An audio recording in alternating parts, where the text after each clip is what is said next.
Now, diplomatic relations between Zimbabwe and Turkey can be traced back to the early 90s, which took a notch higher in 2011 with the establishment of an embassy by the Republic of Turkey in Harare. In 2019, Zimbabwe also set up its own embassy in Ankara, further fortifying relations between Harare and Ankara. Meanwhile, bilateral trade has grown fivefold from about $10 million in 2010 to nearly $50 million in 2025. Now, we had a sit down with the Turkish ambassador to Zimbabwe, Her Excellency Berna Kasnakli.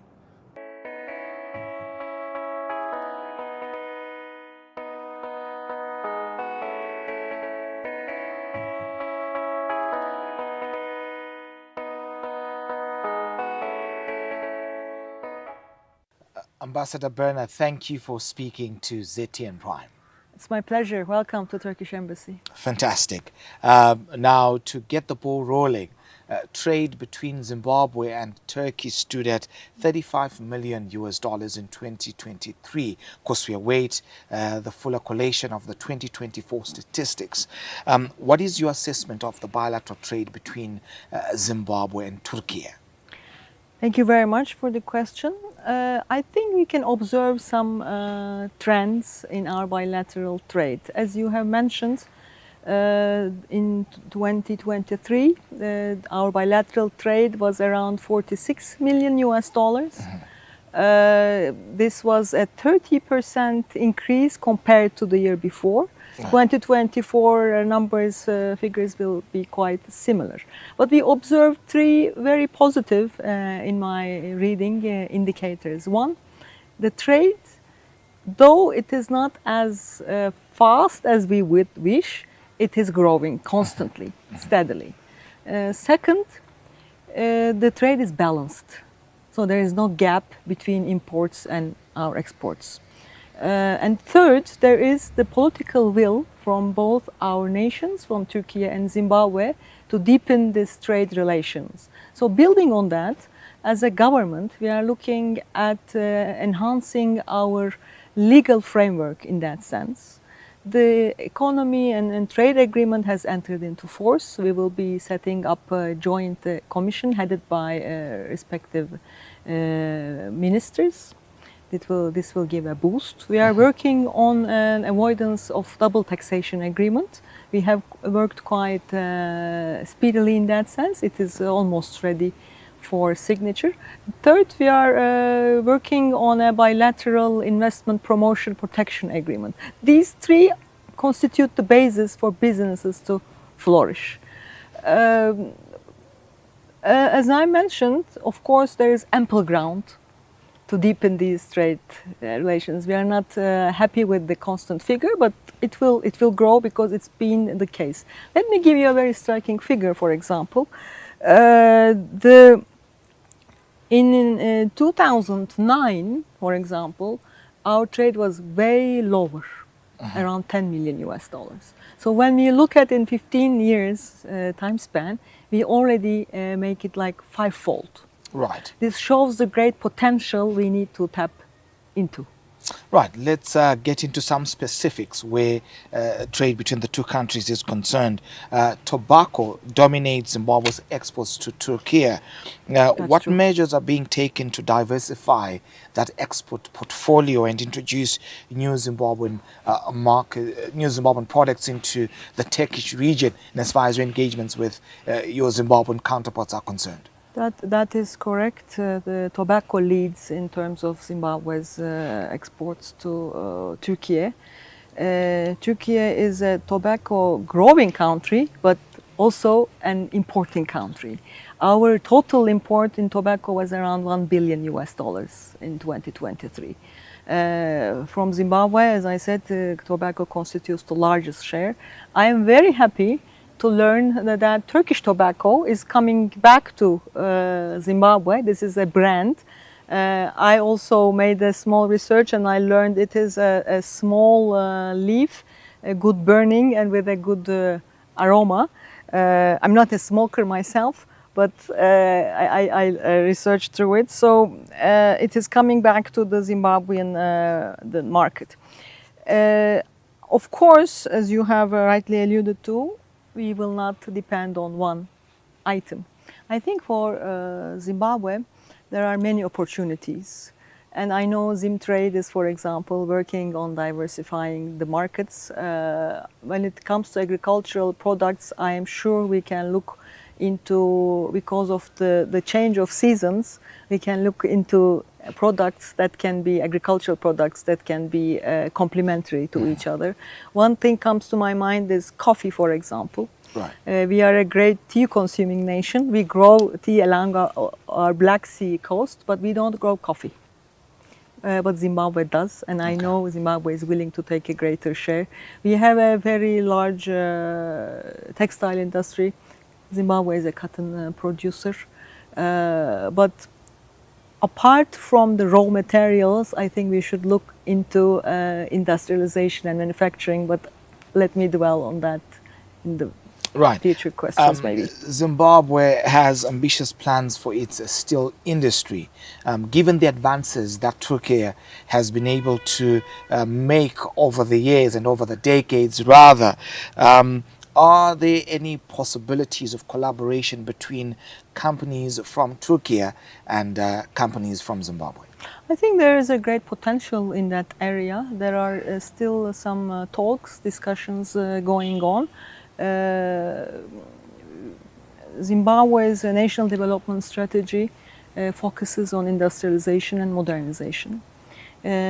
Turkey wishes to bring her expertise, accumulated knowledge on these areas wherever Zimbabwe needs, wherever Zimbabwe deems necessary. Right. One example I can give on that is we mentioned agriculture. We mentioned coffee and maybe leather products, hides, but we are working on a project with sesame, for example, that is a very climate-friendly product. Right. But as I know, Zimbabwe is focusing on beneficiation and creating added value. We also have a great room to expand in that area. The number one item for exports from Turkey is machinery, actually. So this already shows the interest, the quality, and what is asked in Zimbabwe. So we need to tap into that. There has been recently a very leading automotive company looking into production possibilities in Zimbabwe. Right. The potential is there since Zimbabwe is not starting from scratch. You have former expertise, knowledge, and human resources. So we are interested in tapping into that. Right. As you said, Turkish firms are eager to collaborate with Zimbabwean companies on infrastructure projects in Zimbabwe. What specific areas that are currently being explored for investment or collaboration by Turkish firms? Turkey is a quite a leading country when it comes to infrastructure. Let me tell you a figure only about the continent. Turkish companies have made 2,000 projects in Africa only. So they are ready to look at opportunities in Zimbabwe as well. Zimbabwe is starting a massive infrastructure and building effort. There are some discussions in that, in building, the experience is building roads, hospitals, sports facilities. I'm sure this could all be fitting into Zimbabwe's plans. Turkey is now a producer of its own electric car. We call it TOG, T-O-G-G. Our electric car market is expanding like 18% annually. And these cars, as you know, needs a raw material which Zimbabwe is rich with, which is called lithium. Right, Zimbabwe being the 6th largest producer of lithium. Right. Exactly, so I see an area of convergence there as well. We talked about textile. Turkey is a very big textile company, and Zimbabweans enjoy actually the textile products here. But Zimbabwe is also a cotton producer, and there is an appetite to develop the textile, to resuscitate the textile factories here. So that's another area of possible collaboration. Right. Perhaps as follow-up, you mentioned the electric vehicle, the TOG value that you mentioned, brand as it were, and you look at the lithium resource that Zimbabwe has, as well as the nickel that Zimbabwe has. What possibilities do you think could be worked up as follow-up to what you just said? I think the best we can do is to focus on priority areas. Right. Agriculture, for me, is definitely one of it, but mining is another one. Right. Lithium, nickel, we should have mentioned gold, because Turkey is also a leading jewelry producer country. We don't have as much gold as Zimbabwe, for example. So these are all areas to be looked into, and the opportunities are there. One important aspect of my embassy, and we are lucky that we have a counterpart in Ankara, there is also the Zimbabwean embassy in Ankara, we work together, is to introduce the market. So the business circles know the market, know the ease of business, challenges if there are. So we need to promote these markets. Let's be honest. Turkey and Zimbabwe are not traditional trade partners in that sense. We are not neighboring countries, but we are not that far, that apart from each other too. North of Africa is Turkey, south of Turkey is Africa. So in that sense, we are very happy to collaborate with our Zimbabwean counterparts to introduce for the business-to-business relationship to flourish. Right, you mentioned the aspect of distance between Turkey and Zimbabwe. Calls have been made to somewhat ensure that there are direct flights between Harare and Ankara. May you speak to that possibility and perhaps efforts that are being made by the two governments to make that a possibility? I was sure this question is going to come because it is the most frequent call I hear from both public and private sectors. People always ask me, when are the flights starting? The reason they ask this question, it's a very, very good and right question, because Turkish Airlines is flying to more than 60 destinations in Africa in 41 countries. Right. We are working hard to make Zimbabwe one of those countries where Turkish Airlines is connecting Turkey and Zimbabwe. There are ongoing talks on technical level, because of course starting flights is a very technical issue, but they are going on very well. I am constantly relaying the wishes I hear from here, which we should keep on doing, but I can tell Turkish Airlines is definitely interested. It's a matter of timing. Right. Now, both Zimbabwe and Turkey have some mouth-watering tourist destinations that would be of interest between the two countries. May you speak to efforts of collaboration where tourism is concerned between Harare and Ankara? You are very right. That's also a very vast area. Cooperation can be enhanced. You know, Turkey is one of the top 5 touristic destinations. We received more than 56 million foreign tourists last year. It creates a big economy. And being in Zimbabwe last almost 3 years, we all know about Victoria Falls, Mosi Otunya, because it's a UNESCO World Heritage, it's a world wonder. But traveling around, Zimbabwe offers not only Victoria Falls, but many other beautiful destinations. I am very happy to observe tourists coming respectively to our countries are on the rise. We are having more organized tours from Turkey, but it's again a matter of promoting and marketing more. And I am very happy to report that more and more schools, sports teams, churches, because Turkey is also a faith tourism destination, are traveling to Turkey. And on tourism, of course, it's also an area of investment for infrastructure and tourism, and not only on the buildings, but also, for example, with human resources on education. That's also an area of possible cooperation. Well, perhaps as follow-up, you mentioned the aspect of the faith-based.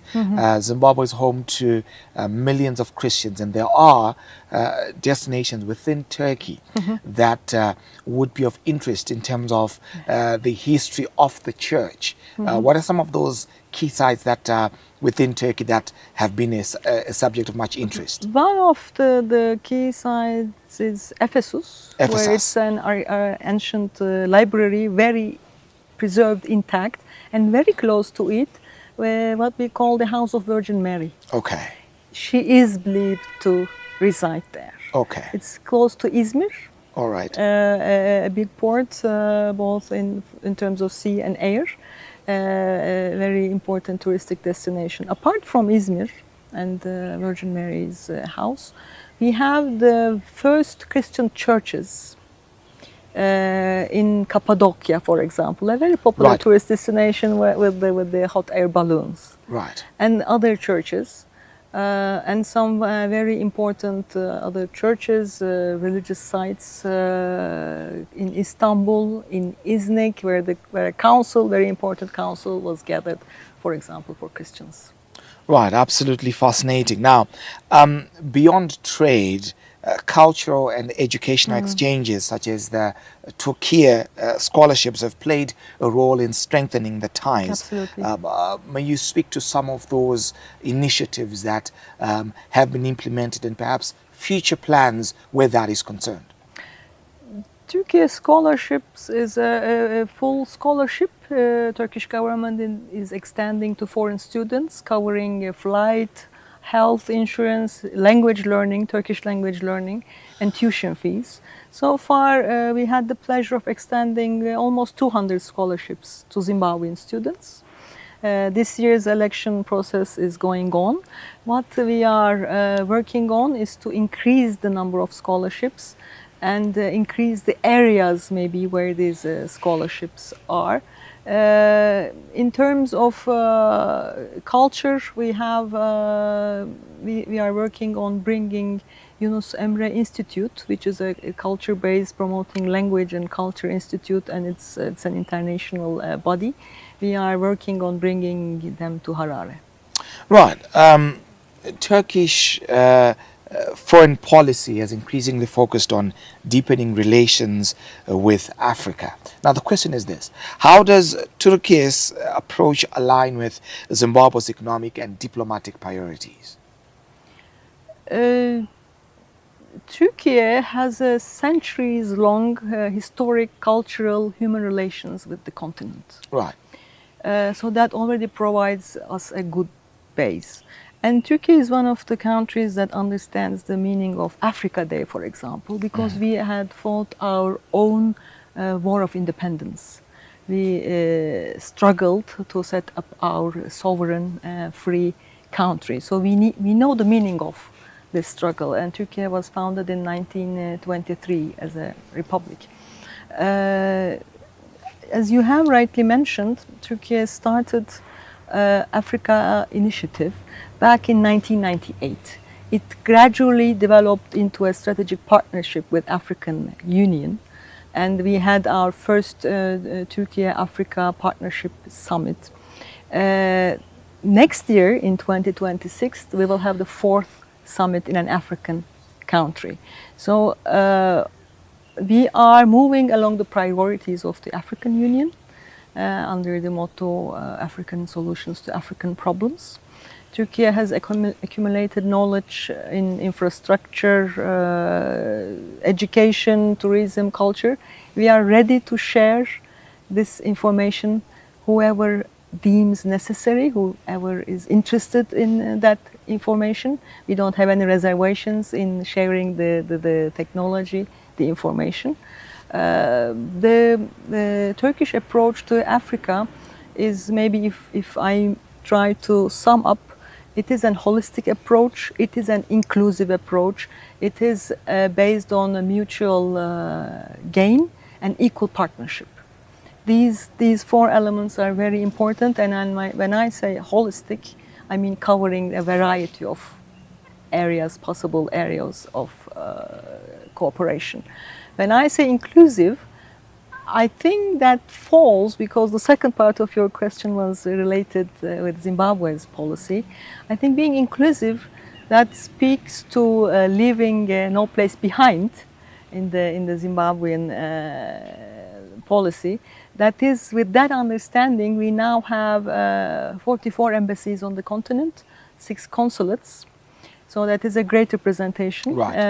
And we are very happy that this initiative has found reciprocity, and there are 38 African embassies in Ankara, in my capital, right now. So that speaks to the inclusivity.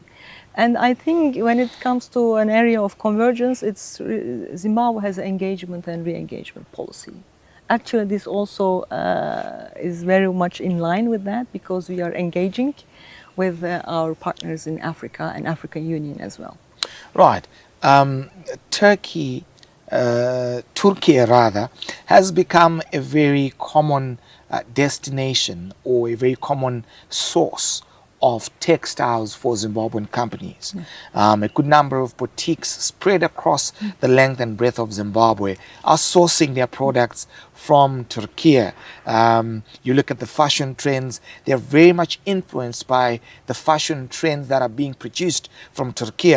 A good example would be Edgar's, a listed company on the Victoria Falls Stock Exchange, also sources a good number of its products from Turkey. A good number of factories there actually source Edgar's and other textile players that we have in Zimbabwe. May you speak to the possibilities for growth where that is concerned, and perhaps a little bit of the history behind the formation of the textiles industry of Turkey, to explain why there's been such a trend. It is true, and even in the 3 years I've been here, I hear it from often from people, and they usually do this moment to show me the brand with the jacket. It is of course very Turkey is a very big textile producer and importer. That is correct. I think it speaks to where our location. Turkey is in the nexus of Africa, Asia, Europe, with the taste and interest in doing it. And when I talk to people, people tell me that they are interested in the versatility. Right. It's not about one style. It speaks to people who want to dress more colorful, more modest, different sizes. I think that is an advantage.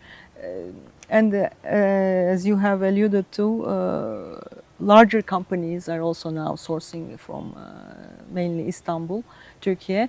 We are very happy with that development. There is ample room to develop, especially building partnerships in maybe producing here in Zimbabwe with the Zimbabwean cotton. Right. Let's speak to, of course, the relations between Harare and Ankara have run for quite a long time, and trade becomes pivotal to build on the diplomatic ties that have fortified, of course, over the past decade. Now, the question is, what would be the hindrances that you believe need to be addressed so that trade can be magnified between Harare and Ankara? Maybe we can look at it from a global perspective. There are challenges, geopolitical challenges, economic challenges globally. Right. But we need to address them together. That's why we believe in effective multilateralism. This is the multilateral aspect. Bilaterally, I think we need to accelerate the legal basis between our respective countries. So when the business people ask what is the legal side to it, we are ready to say these are happening, these are there, so you can have your legal confidence, sort of thing. And thirdly, of course, business ask about the macroeconomic stability. I know Zimbabwe is making efforts in that sector. And of course, a challenge I can point out is the the challenge for Zimbabwe to reach international concessional funding. That's why we appreciate that's clearance, that's an areas clearance process, structured dialogue platform. We hope it will, the sooner the better it concludes, Right. and Zimbabwe will be reaching out to concessional foreign financing, which will directly impact the foreign investments and the environment. Right. You mentioned perhaps the aspect of the agreements that are in place. I know that you just more of just spoke of them in brief. Would you want to expand on the concessional arrangements that are there between Zimbabwe and Turkey? So far, business-to-business agreements are there. Business is looking for those fundings, or they are bringing their own funding, like in textile. It's a purely business-to-business deal. They interact on their own terms. Turkish Exim Bank, that is our export credit institution, is also extending credits.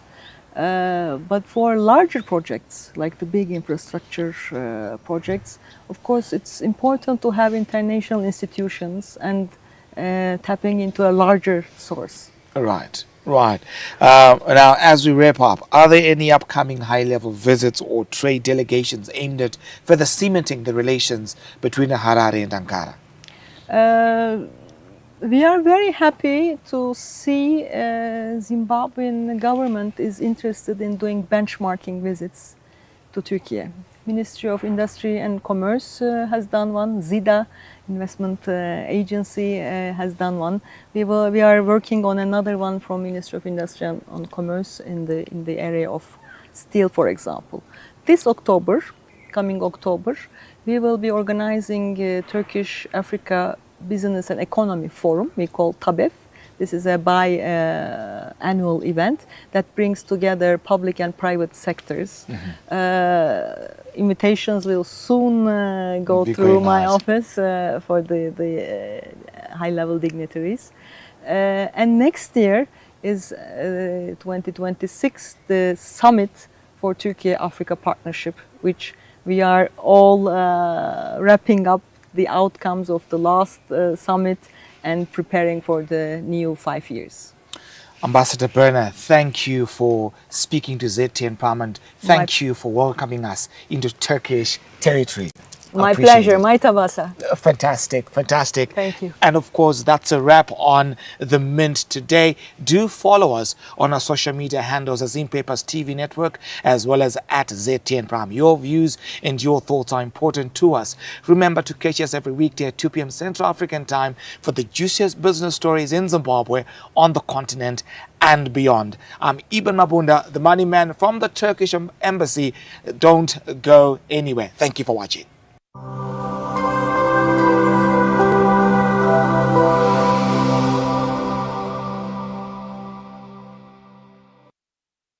Catch exclusive interviews every weekday for candid, exciting, and